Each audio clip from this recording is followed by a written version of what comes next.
Welcome to Local Leverage, your competitive edge in business. As always, today's show is brought to you by Property Radar, the hyper-local lead generation platform for small local businesses. Today, we're sitting down with Wade Betz, a no-fluff mortgage coach and one of the top mortgage brokers in the country. In this episode, we're going to break down how he generates 65% of his business from past clients year over year, how to stand out in a sea of loan officers, and how sales activities position you for success. Let's dive right into it. Wade, welcome to the show. It's a pleasure to have you. Thank you so much. I really appreciate you taking some time with me and hope to make it a good one for you. I'm sure it will be. And I want to start off our conversation just with a story I heard you tell, and I thought it was humorous and enlightening. And it was about a manager of yours that had talked to you about the head of lettuce analogy. And he was basically making the comment that, when a consumer is selecting a loan officer or a loan, it's like buying a head of lettuce. Like they all look the same. And I'm curious about what you do to make yourself stand out, and so you don't look like every other broker. Yeah. So everyone's got to have a LVP, lender value proposition. And essentially it's going to be something probably a little bit different for a client versus a referral partner.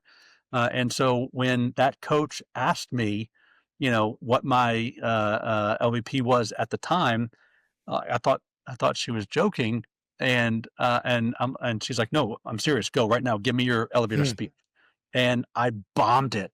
And I had been in the industry, I think like almost 10 years now at that point.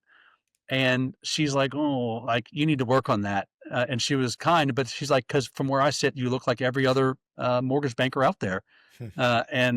And that's when she called me a head of lettuce. I'm just like, oh my God. But it hurts. She was not wrong.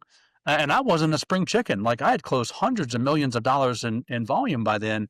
And she's like, you need to basically stay ready so you don't have to get ready. So when someone asks you that question, you need to be able to articulate an answer. So for clients, essentially my LVP is, I am convinced that your retirement is better off because of me rather than in spite of me. So just getting you to the closing table, that's expected. That's the bare minimum. If you can do it with a communicative process, even better. And if it's systematized, so my favorite acronym is SWEAT, same way every time. And if you do that, you will create a referable experience. But even so, getting it to the closing table is expected. Sure. What comes after is the differentiation.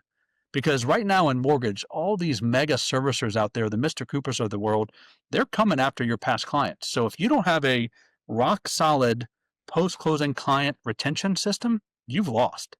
Absolutely. Every month that you don't touch your past client database, you lose 10% of your influence with them. So you've got to have something. And there's a difference between playing offense versus defense.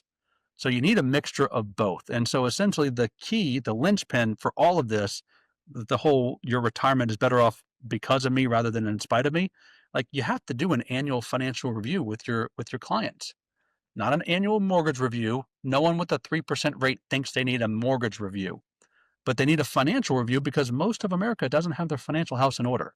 Right. They might need referrals to estate planning attorneys and insurance brokers and so on and so forth. So it's just like you got to stay relevant. And I and my colleagues, we are in the liability management business, unlike financial advisors who are in the asset management business. So we're the opposite sides of the same coins. And if you really stop and think about it, the average American, like maybe 30%, a third of America has a financial planner, whereas 2/3 has a home. So loan officers might not realize it. They might be the most qualified financial planner in their client's life. You might be it. So you got to sharpen your saw and make sure you're giving people good advice to set them up for success. Yeah. And I don't think that that's also necessarily understood or intuitive to the consumer either, that resource is available, or because they look at you like the head of lettuce, or they look at you as like, this is the guy that's just going to get me this loan and get me closed, not thinking about all of those other elements. So I definitely want to dig into that a little bit more as we go. I really liked that, stay ready so you don't have to get ready comment. I think that's a great takeaway from that first question there. And And there's a lot in there. I don't want to unpack all these different pieces. But let's talk a little bit more about that, differentiation. And, everybody says, oh, I provide great service or I can get you the lowest rates, but how should a mortgage professional show up in that first connection so that they both stand out and also get a second look? So how you're referred matters. So I'm a big believer in building a referral-based business. Essentially, I kind of joke that I want you to be an outdoor cat. So if you want to be an indoor cat and get fed, that's working for a bank. That's working for a company that pays for leads. If you want the real big commission checks and the freedom that comes with it, you have to self-source your business. So be an outdoor cat. Okay. Now, how you do that is a different story. So I kind of liken it to a business cake, if you will. I want you to build a 3-layer cake, and the layers are realtors, past clients, and centers of influence. That's the cake. Okay. Refinances are the icing on the cake. So if you have a cake with too much icing, it doesn't taste good. Okay. So there's a recipe for how you do that and how you scale, essentially. I was recently talking to a very high producing team lead. He has got a pretty large sales organization, but they're on pace to, I think, fund $1 billion this year. So that gives you the scale there, and they are an indoor cat. They're buying leads as fast as they can buy them. And one of the things that stood out in conversation with him was that he's finding that the typical close time from the point that the lead emerges is like 21, 22 days on average. So it's a fairly aged lead. And maybe this is just the nature of being an indoor cat and feeding off of that. But it made me think that there's a lot that has to happen in that first connection point and maybe the subsequent connections so that you stay top of mind, because it's not closing right away, right? And No. Is that a function of that type of a lead source, or is this something that you see as well? Yeah. And so essentially, if you're building a warm referral business, which is exactly what I do, how you're referred matters. Okay. So and it's called the triangle for trust. Essentially, if you trust the person and they trust the person, we should trust each other. So that's a very simplistic explanation. So if you've got the triangle for trust, make it easy for your referral partner to refer you. So like I've got a how to refer the Betz team template for how I want them to refer me. So whether it's a text introduction, here's what I want you to say. If it's an email introduction, here's what I want you to say. So make it easy for your referral partner to refer you, and then ask them, how do you want to be referred? Because I can promise you almost no one has asked them that directly. So make it easy. So if that's what you're trying to do to get teed up for success, like outline the play and have your partner, the agent or referral partner, run the play with you. Your conversion rate will be a lot better. That's how you show up on that first call and get a second date. Okay. Yeah. So if you really stop and think about it, about half the people you get referred should be applying. And then from there, you'll have a handful that don't go through the process of getting fully pre-approved, or maybe they can't get pre-approved, but you should have a good chunk, 35%-ish of your leads should be fully pre-approved, and you should close a big chunk of that. So it's just, you got to have systems at every step of the way to minimize fallout and maximize conversions. Yeah, that makes total sense. And I think that I would assume that your leads then are probably not only closing at a higher rate, but they're also closing a bit faster as a result of that. I think there's two things that are important: speed and accuracy. Of the two, accuracy is far more important. And the average LO, we have to protect ourselves from ourselves. We want to say yes as fast as possible with as little documentation as possible. And that's where your ops team needs to kind of come in and be the bumper lanes on the bowling alley so that you don't end up in the gutter. Yeah. So speed matters because time kills deals, but you got to be thorough. If you're a loan officer just throwing junk against the wall and hoping that it sticks, that's not going to cut it. And so my philosophy is I want to strive for 5. So when we submit a file into underwriting, I want 5 or fewer borrower facing conditions when it comes out of underwriting. So if it has 3, 4, or 5 conditions, that file is closing on time with a happy client. You start talking about like 10 plus conditions, borrower facing conditions, that file is going to close ugly or maybe not at all. And now you've Yeah. got real problems. And most of that can be tied back to how thorough the origination team is on the front end. And loan officers don't like hearing that. It's got to be the thumbs, not the fingers. So the origination team is the loan officer and the LOA or loan partner.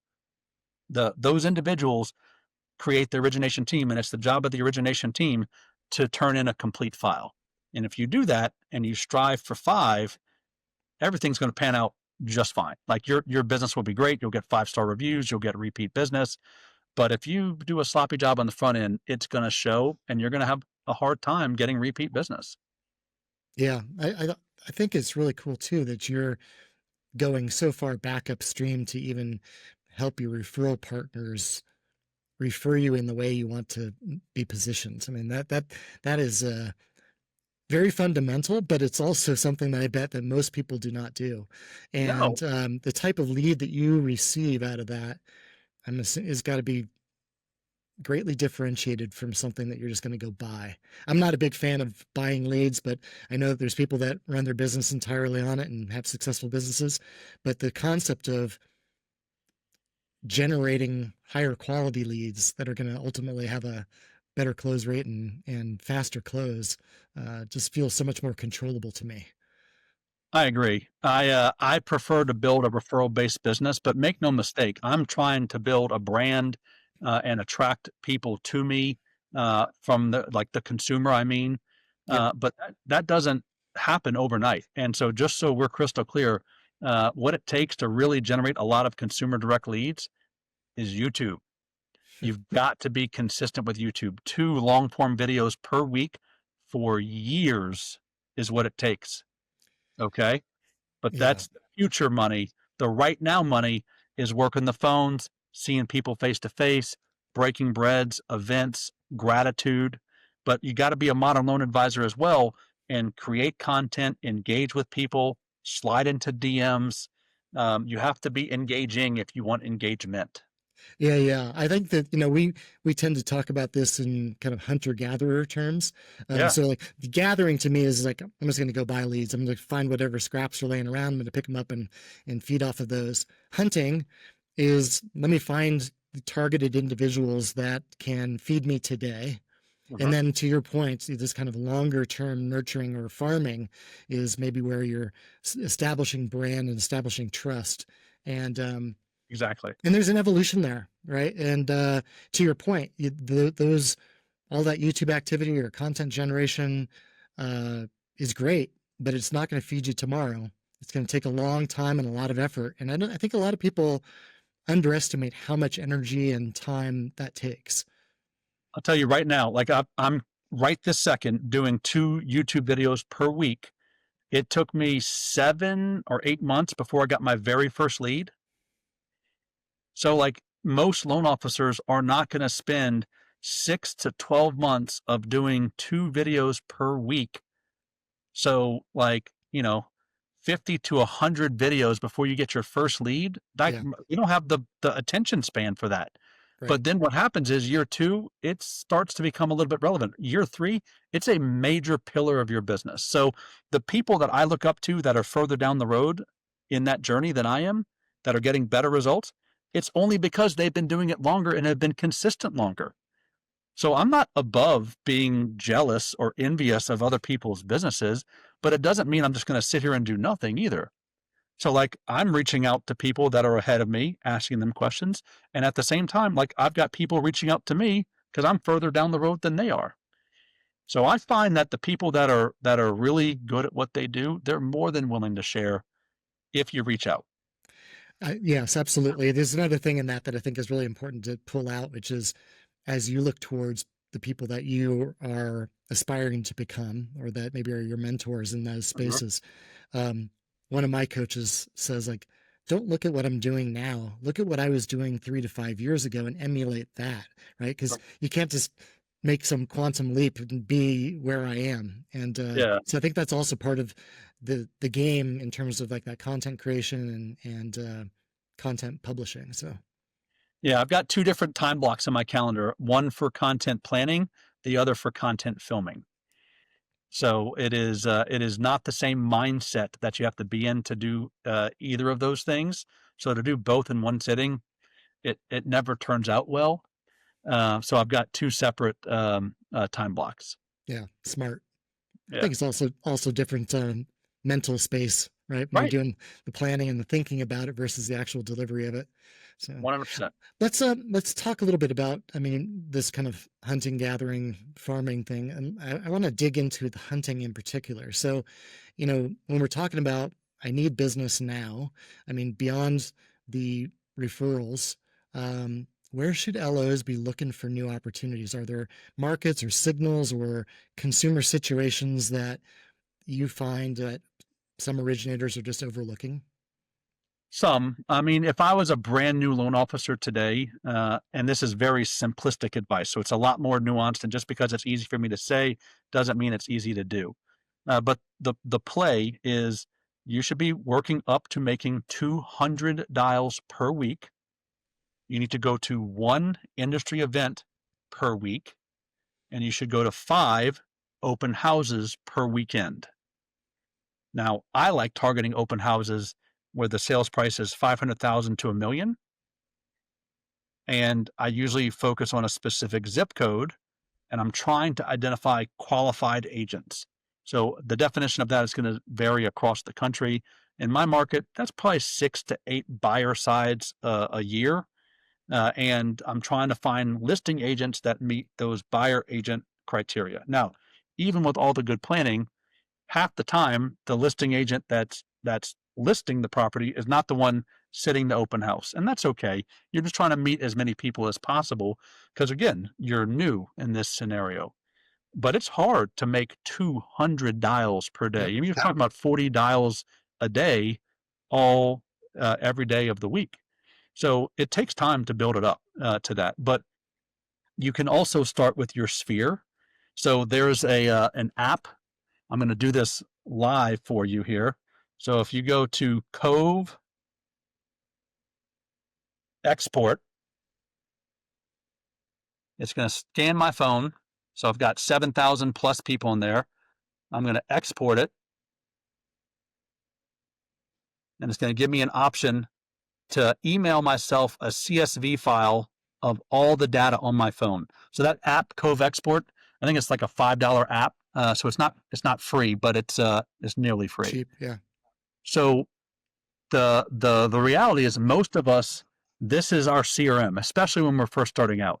You got to get the information off of this into a an actual CRM that you can leverage. Now, if you're like most adults, you're not the most careful at how you put your contacts in your phone. So you're going to see some pretty wild things, but clean it up. You don't need like the plumber or American Airlines or like all of the things that are in here, but just get your list and then you can start staying in front of them. So 200 dials a week, that sounds like a lot, but you can do that. Yep. Like there's people at these like call centers and stuff like that. They're doing hundreds of dials a day. Yeah. You can make 40 to 50. You can have, 10 to 15 talk tos a day. And the whole purpose of the reason you call people is for 3 reasons. Either to set a face-to-face appointment, which is what you want if you're new, to invite to an event, which again, if you don't have an event to invite them to, then you're not calling for that, and then to ask for a referral. Well, you can only ask for a referral if you're already in relationship with them. So if you're trying to establish relationships, the only reason you're calling is to set a face-to-face meeting. That's it. And you can do that a couple of ways. You can do it through open houses. You can warm them up via social first. You can use the buddy system. Hey, I like you. Who do you know that I would get along with? Can you introduce me? So who do you know that knows who you want to know? Ironically, LinkedIn is a fantastic place for that. But just ask them, like ask your divorced friends, hey, did you like your attorney? Hey, when you bought your house, did you like your realtor? You know, like your sphere can connect you to a lot of people. Absolutely. Closed mouths don't get fed. You have to ask for what you want. That's cool. Are you using any other mechanisms to quote warm it up? Like, I mean, are you using direct mail or emails or other mechanisms to help establish brand or to kind of reinforce your presence as a way to warm up calls? Or do you It just get right depends into it? who we're talking about. Like past clients, yeah, that's what I was saying, the difference between offense and defense. So like they get a monthly real estate wealth digest to help them track and grow their net worth with real estate. They get called on their birthday every single day. I make birthday calls to my past clients. They get invited to an annual financial review. Maybe 20% of the monthly people take me up on that, but it's a touch point. Okay. And I do some direct mail. So that's past clients. As far as like realtor partners, that's a whole different set of value proposition. So I've got like a VIP realtor partner program where I've got all the different things of value that I do for my agent partners that partner with me. And I can't do that for everybody. It's like the pyramid. Here's what I do for everybody. The next rung up gets a little bit different. The rung at the very top, they get the best of me. Can you share a little bit of that? Like, I'm curious because this is a point that I talk about often, which is, it's not about giving agents wall calendars and coffee mugs or crap like that. It's about delivering real value to that relationship. So I'm curious, what is it at the top end of that pyramid that you're bringing that is unique and valuable to that relationship? Yeah, my two favorite pieces. One is MoveTube, so like YouTube but with Move. So MoveTube, I absolutely love that. A very unique product in the tech stack, and I've got a special financing offer tied to it that is a big hit. So I lead with that, and then my other thing is remember that monthly real estate wealth digest that I mentioned that I Yep. send to my past clients. So that is a possibility for agents to do on their database as well. So now we're being co-branded on that together. And then there's a couple of services, there's two that I know of that will, for an additional fee, tell you when your client is going into open houses. They use geolocation for the cell phone to tell when your past clients are going into open houses. So it lets you, it's an early like canary in the coal mine. Yeah. So you know which of your past clients are shopping. Now maybe they're going with a friend, maybe they're going with a kid or whatever. Doesn't matter. So that is amazing to have something that the open rates on those are 70+%. And then the agent, if they want to pay for that additional data, they can. It's like 25 extra bucks or whatever. But my point, my struggle, not my point, my struggle is that the average agent doesn't have their database in a format that they can import into that system. Most of them don't treat it like a business. They're a hobbyist. And that's just a general statement. But that's the struggle I've seen is that I've got some of these really good value propositions and they can only use a handful of them sometimes because of how organized they are or lack Yeah. thereof. So stuff like that. Like there's other things in my tech stack that I would do, but those are two of my favorites. What was the moment that you realized, either for yourself or maybe through the folks that you work with, where you realized that ignoring the database had this huge cost? And how did that realization come about? And it sounds like you talk a lot about CRM, talk a lot about extracting these records. What was it that caused you to have that epiphany? That wasn't my experience. So I am very fortunate that I've taken care of my past clients for my entire 20-year career. And there's not a year that goes by that I get less than 65% of my closings from my past clients. So Yeah. I say that to people and they get wide-eyed and they ask me like, what are you doing? And as good as I am, I'm not as good as Mr. Cooper at keeping like retaining my clients. They're the gold standard. I hate to say it. I'm just way better than the average loan officer at staying in front of my past client database. So when I first got into coaching, like literally, I think I had a single digit percentage of my business coming from real estate agents. So for me, it was my coach was like, wait, I don't want you to do less past client business from a percentage basis. I want you to keep the numbers the same. I just Right. want the other pillars to increase. Increase. Yeah. Yeah. So like I've spent a lot of time building out value propositions for my real estate agents and things like that. Cause literally I barely had it, barely. So I'm the opposite of how most loan officers exist in this industry, but I've done, nearly 1 billion in closings and I've got thousands of past clients. So I know there's absolutely gold in there if I just mine for it. Yeah. But they're not going to come to you. It's not their job to remember you. It's your job to make sure that they can't forget. Okay. Absolutely. Yeah. I was going to ask about that quote. I've heard you say that before. And, um, yeah, so break that down. How do you recommend folks do that? I mean, you've talked about a couple of different outreach points, whether it be birthdays or things like that. How else are you doing that to make sure that you're top of mind and also trustworthy, not just top of mind, but trustworthy? So trust these days is not only from the words from the referral partner, but from social proof. So even if you get a referral today, you better believe they're Googling you. How do you show up? In my case, I show up number 3 on Google in the 3-pack. So the only 2 people ahead of me in my local market are companies, not even individuals. I'm the highest ranked individual if you Google best Dallas mortgage broker. But it took me a long time to get there. Yeah. So I've got hundreds of Google reviews. I post on my Google business page often. I have YouTube that I post at least twice a week on. And then I'm taking the transcripts of those YouTube videos and turning them to SEO optimized blog articles for SEO purposes. Sure. Well, I'm putting like intentional effort around it. So if you're asking like how, it like they're Googling you. So you get a referral, they're Googling you. Your systems had better make it a referable experience. So create the referable experience. And then after closing, you need to do a post closing meeting. It could be a phone call. It doesn't have to be like a Zoom or anything, but we do it the first Thursday after closing. So I close somebody on Tuesday of this week.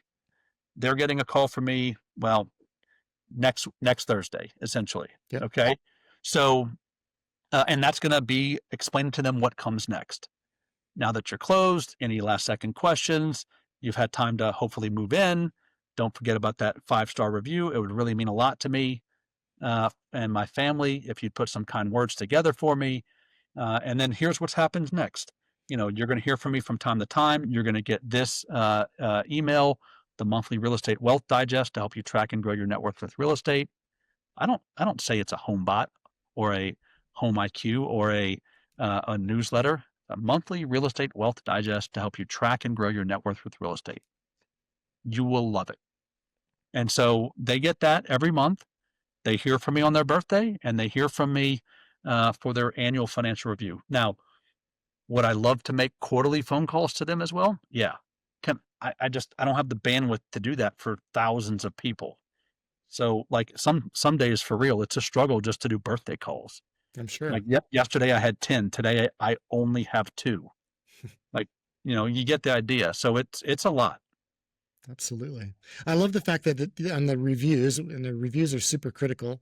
I love that it's as simple as just telling them, "Hey, I'd appreciate you giving me a review, and it means a lot to me and my family." That is probably all you need to do. It's a very simple thing, but it's like the basic blocking and tackling that most people don't do. Yeah. Yeah. And as a matter, it's funny you said that. So I had a mentor once. There's the book called The One Word, and he had me read it and he had me pick my word. And I said basics, because you can make a lot of money if you just master the basics. And that man bought me a paperweight. I know it's hard to see it, but it says basics on there. Oh, it doesn't have to be complicated. It just has to be, something that you can systematize and actually commit to. Yeah. Keep it consistent. Absolutely. Yeah. Yeah. Yeah, for Great. sure. That's cool. So you've talked a couple times now about, this post-closing activity, and you're positioning yourself as more than just the person that's going to help them close this loan. Right. Um, Beyond like that wealth building piece that you put out, how else are you showing up to position yourself in that conversation of kind of ongoing wealth building and financial stability? Well, a lot of them are needing introductions to actual financial planners.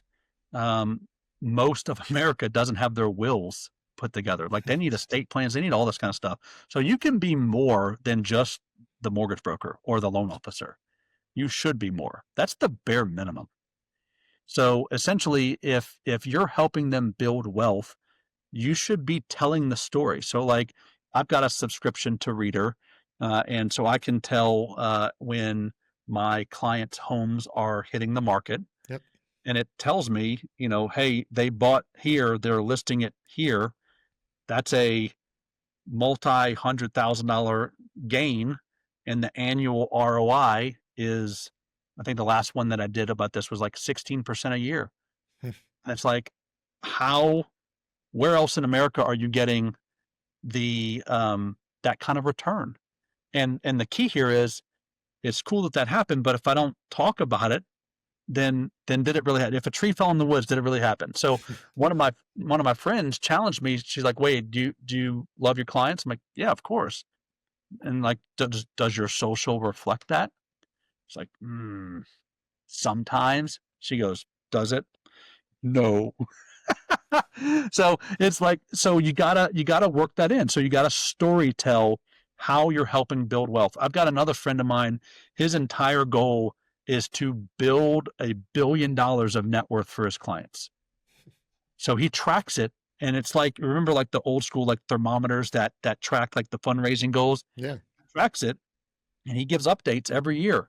And he uses those tools to kind of calculate the gain on sale from where they bought it. And his goal, his mission is to help his clients build $1 billion of home equity. You know how awesome that is? Yeah, that's really cool. Yeah. It's also cool that he kind of holds himself to account to report that out. Yeah, he's an amazing person. So I'm really impressed what he's done. But like those are the types of things. There are people that do things at a higher level than me. I'm not above being envious. I'm more than happy to pick their brain. Just like I'm sharing openly here, there's people that do that to me behind the scenes. And Yeah, you just pick the one or two things that really resonate with you, go implement it. That's the key. And then come back for more and then go implement something else. that's right. It's not what's taught, it's what's caught. Yeah, exactly. I like that. You've I mean, I'm just kind of teeing in on the concept of that thermometer, and I mean, you've talked about a healthy business is a reportable business, and curious what other metrics or dashboards are a must-have for tracking, whether that be kind of outbound activities or just the business in general. What do you look at? The number one thing that loan officers can do or salespeople can do in general to really drive income is a sales activity tracker. So I didn't have this here as a prop. I literally keep this on every single day. It comes with me everywhere I go.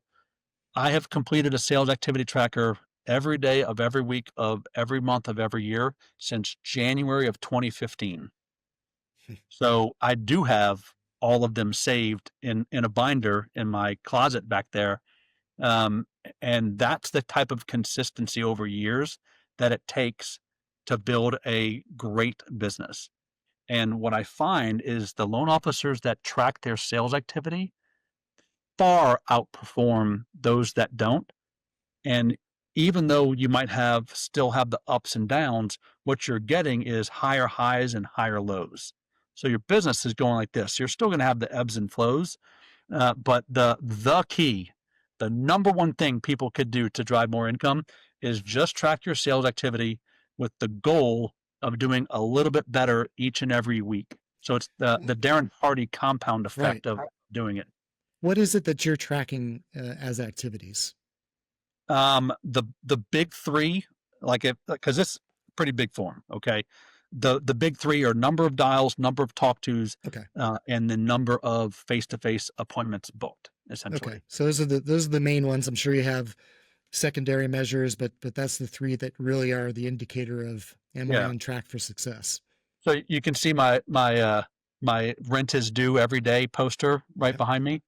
That is that is paying rent. So I have a handful of loan officers that text me every day the number of dials they made, the number of talk tos, the number of face-to-face appointments that they booked, and how many leads they received. Those are the four key metrics. Everything else is just gravy. Like how many thank you cards you're doing, how many video messages you're doing, how many pre-approvals you did. All that's fantastic. And it needs to be tracked. If you don't track, you don't care.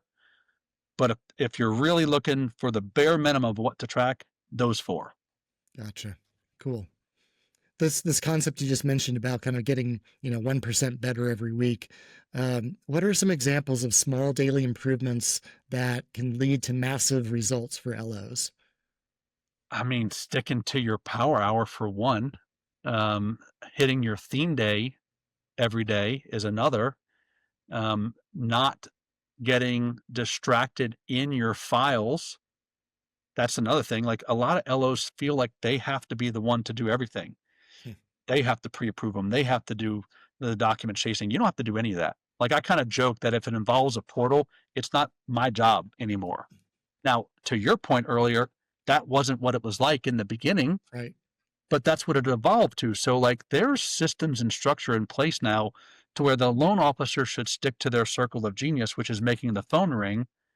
And the ops organization should help take a lot of that other weight off of them if the LO lets them. It's not ever, I don't believe for a second, any company that's like, oh, just turn in the file and you don't have to touch it again. I call BS.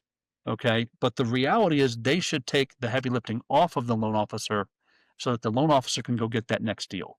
Yeah. And for a lot of LOs, it's really hard to let go and trust because our inclination is the second something doesn't go perfect, they want to take it all back. Yep. No, see, I told you they can't do it as good as me. Don't hire somebody and then do their job for them. Okay. Like if you want to grow, you have to have a team. If you want to go someplace fast, go alone. You want to go far, you got to go with the team. So it makes a massive difference. There's a couple things in that stand out to me. One is that I don't think that's a unique situation to loan officers in their evolution. I mean, think about any business role; it's very similar, right? You start in that activity, doing it all yourself, and then there's a point at which it makes sense to elevate and delegate, those responsibilities. And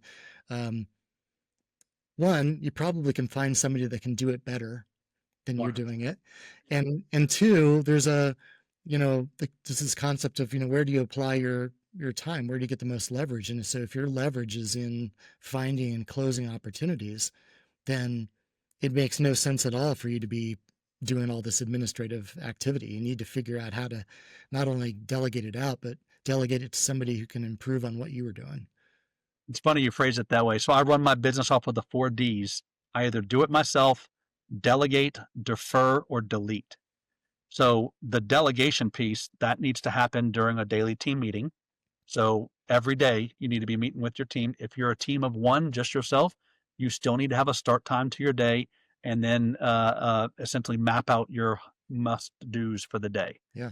And then the stuff you delegate, I mean, that's pretty much anything that's not on your do list. So for me, the things I'm doing, talking to and meeting with clients about financing, talking to and meeting with referral partners about partnerships, leading and training the team, and managing the money, the P&L of the business, and then my personal family budget. Those are the things I do. Now, are there other things that pop in? Of course. Sure. But those are where I'm spending the vast majority of my time. I delegate everything else. There's another third D of defer. Yes, I need to read the underwriting guidelines. Well, that doesn't have to be during the day when I should be prospecting, or I want to watch the Tim Brahim perfect loan process video. Yeah, that can be while I'm on the treadmill getting my step home. So defer. And then delete. The last one, delete. Emails, clean up your diet, your closet, your car, relationships. I mean, how many relationships do we have that are not healthy for us? Like delete, just get rid of it. So Yeah. that is a massive thing. That's what I'm saying. If you want to go far, you're going to have to go with a team. And if you're going to go with a team, you got to learn how to delegate properly. I like that 4D framework. I've not heard that one before, but it feels very similar to like the Eisenhower matrix to me, which is like I've got, urgent and important in the high quadrant and, not urgent and unimportant in the low. And then those are deletes, right? I'm just ignore that and focus on Yeah, the things where I can affect the most leverage. Yeah. 100%. So I'm curious based on that. I mean, are there parts of the mortgage business that you think are ripe for disruption? And that could be because there are these more trivial things. What's ripe for disruption? What's not going to ever go out of style? I think that AI will never replace or replicate the ability to have the phone ring. That's the whole job of the loan officer. But I suspect AI over the next couple of years will impact the day-to-day operations, meaning the document gathering, the collecting, the analyzing, making sure it fits guidelines, et cetera, et cetera. I think that'll be kind of fascinating to see. I struggle to wrap my head around a future where AI makes the phone ring. So I think the sales staff will still be somewhat protected, but I bet you margins come down as a result. So that question is a perfect threat on a SWOT analysis. Yes. So how are you going to protect yourself and make yourself relevant in a future where AI could frankly replace a big chunk of the mortgage process? I'm so glad you brought that up because this is something I wanted to talk to you about. I mean, um, and this maybe goes back even to the farming analogy, right? Or it's kind of what you're doing to set the stage for future growth. With AI growing so fast, and now as to seeing so much AI content creation and honestly a bunch of what they call AI slop entering the industry, like how can a loan officer position themselves to win by being both authentic and establishing human connection? Like what are the things that they can do? Because now you're just going to be overrun with AI content and it's going to be harder and harder to stand out.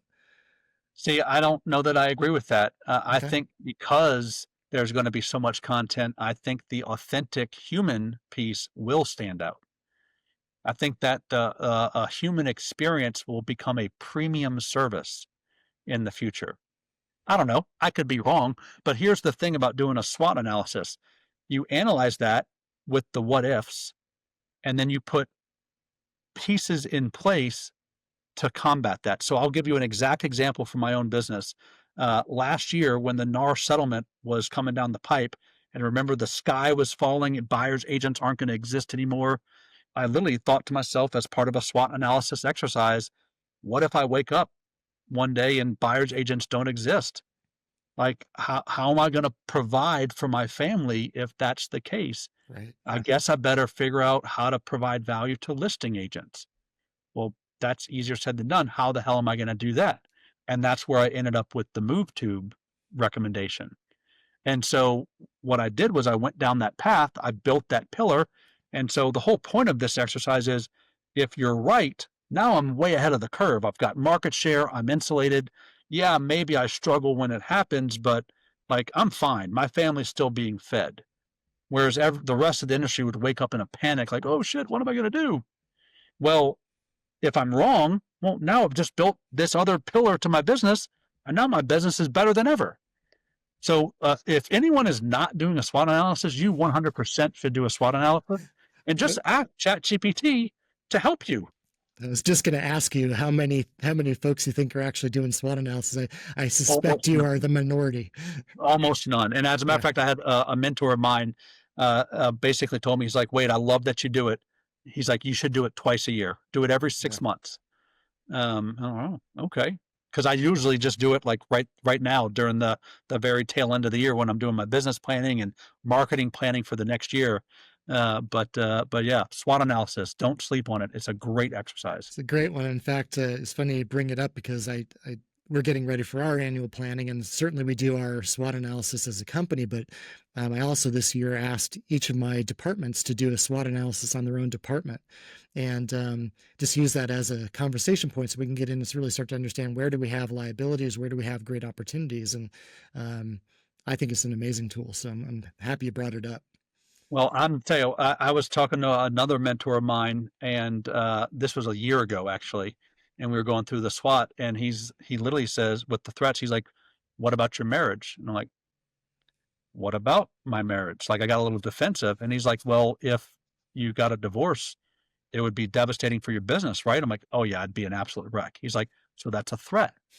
So how are you going to strengthen that to make sure that that doesn't happen?" It's like, fair point. So weekly date nights, daily one-on-one time, 15 minutes, no screens.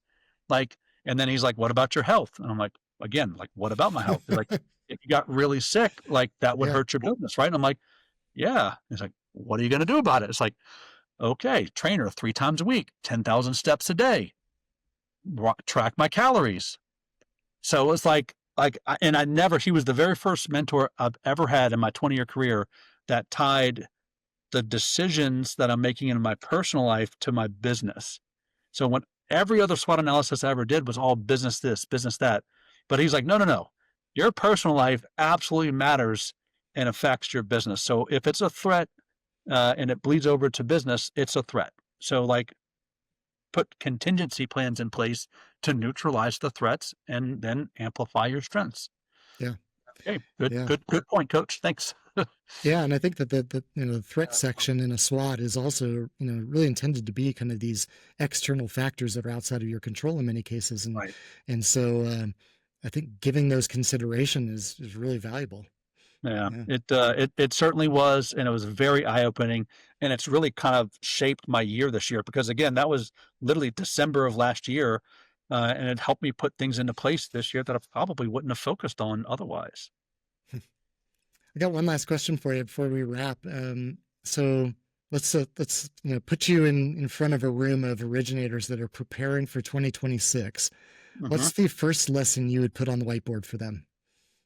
If I'm gonna tell someone to do something new for the first time ever, it would literally be track your sales activity. That's the hill I'm dying on. The loan officers that have better businesses than me are better at this than I am, I think hands it's a down. I think it's a great hill to die on. I mean, it's that what gets measured gets managed, and Yeah. if you're not putting in the work, you're not going to get the results. And what better way to make sure you're putting in the work and to hold yourself accountable and to track it? Yeah, that's exactly right, and because I've done that exercise for literally over a decade, I can tell you that 10 years ago, my very best weeks are my worst weeks now. So, like, it is absolutely That's amazing how awesome. much growth you can have, and I remember because my coach had me journaling back then, like, "I can't possibly do any more prospecting. This is the most prospecting that's possible." And it's not even close. Like now I have like more prospecting when I'm out on vacation, like for like spring break with my family, like more talk tos. And it's just like the birthday calls and like stuff like that. Like, but back then I thought I was doing a lot. No, Yeah. if you track it and then the goal is to just do a little bit better week after week, it could be 2 steps forward, 1 step back, but you just have to make forward progress. And that's what the rent is. And if you do that, work till you don't have to introduce yourself anymore, essentially. I love it. It's a great place for us to land. Wade, I really appreciate you, sharing a bunch of frameworks and great coaching thoughts. And then also just the vulnerability to kind of explain, you know, the challenges you've had and how you've overcome them. Thank you for sharing all the details. Yeah, anyone that thinks that it's all sunshine and rainbows, most people's businesses is like that crochet. The picture might look pretty good on the outside, but the back of it, it's all mangled. So don't compare my chapter 10 to your chapter 1 and vice versa. Just start with where you are, eat one bite of the elephant at a time, track your sales activity, find mentors that you can lean on, and just watch how far you can go. Fantastic. Thank you, Wade. I appreciate it. My pleasure. Appreciate you having me.